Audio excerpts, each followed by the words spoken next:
مرور صاحب کیری والی وین میں بیٹھ گئے، خان صاحب سے ملاقات کر کے آئے ہیں یار بڑا خوش نظر آ رہے ہیں۔ ملاقات کی ہے اور خان نے جو بتایا ہے بہت سے لوگوں کا دماغ بک سے اڑ جائے گا۔ اچھا تھوڑا سا ہمیں خان صاحب چلے جو وہ تو آپ ظاہر ہے آپ کی امانت ہے، وہ آپ جب فل کریں گے بتائیں گے، تھوڑی سی تھوڑا سا یہ بتائیں کہ خان صاحب کا جو صورتحال شفٹ تو وہ ہو گئے، خان صاحب سے ملا ہوں، ابھی تک ملاقات اور ملاقات کے 3 گواہان اور بھی ہیں، ایک علی ظفر صاحب، بابر اعوان صاحب اور سلمان اکرم راجہ صاحب۔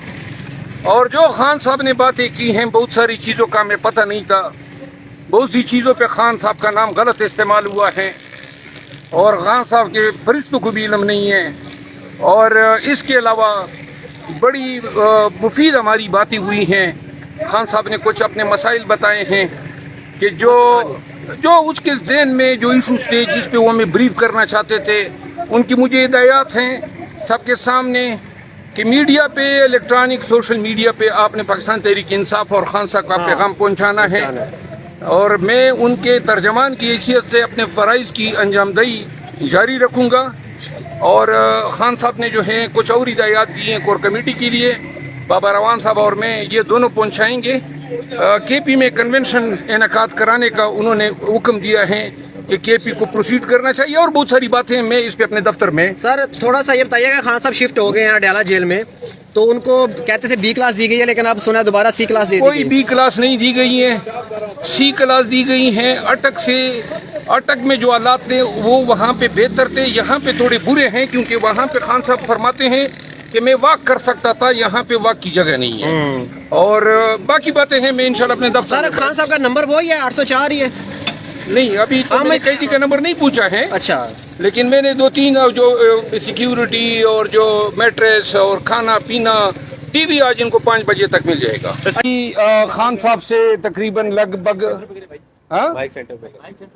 تھوڑا ادھر کرو، ابھی chairman P T I Imran Khan صاحب سے تقریباً لگ بھگ 1 گھنٹہ میری بابر اعوان صاحب کی، علی ظفر صاحب کی اور سلمان اکرم راجہ صاحب کی ملاقات ہوئی۔ علی ظفر صاحب تھوڑے تاخیر سے آئے۔ ملاقات میں ہم نے کیسز کے حوالے سے گفت و شنید کی۔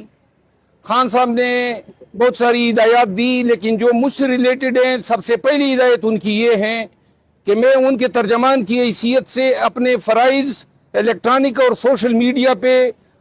جو ہیں ادا کرتا رہوں۔ اور انہوں نے ہدایت کی کہ سوشل میڈیا کے ذریعے بالخصوص اور میڈیا کے ذریعے ان کا جو پیغام ہے اور پاکستان میں جو حالات ہیں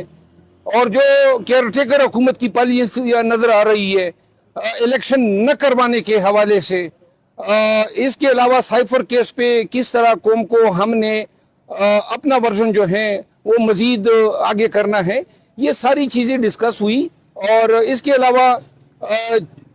کے پی کے لیے انہوں نے خواہش کا اظہار کیا کہ خیبر پختونخوا میں پاکستان تحریک انصاف کو ورکر کنونشن کا انعقاد کرنا چاہیے۔ ڈاکٹر بابر اعوان صاحب جو ہمارے لیگل ٹیم کے سینئر وکیل ہیں،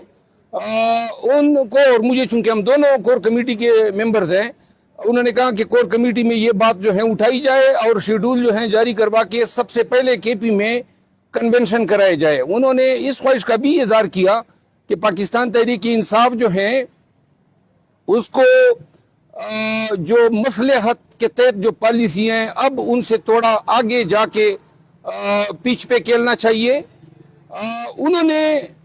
میری اس ٹویٹ کی تائید کی جو میں نے ایک آئینی منصب رکھنے والے ایک شخص کے حوالے سے دیا تھا۔ کچھ اور باتیں ہیں جو میں اپنے دفتر میں جو ہیں جا کے بتاؤں گا، لیکن ایک بات انہوں نے کہی کہ مجھے آج کل بزدلوں کی کوئی ضرورت نہیں ہے، نہ مجھے بزدل چاہیے، بہادر دلیر لوگ جو ہیں ان کو چاہیے کہ آگے آئیں، پارٹی جو ہیں اس میں اس کی قیادت سنبھالیں۔ اور خان صاحب کی آج کی باتوں سے معلوم ہو رہا تھا کہ سلولی اسٹیڈلی جو ہیں لیگل بیٹل پہ اور عدالتی جو سپریمیسی ہیں اس کے حوالے سے اس کا اعتقاد مزید کمزور پڑتا جا رہا ہے۔ ہم نے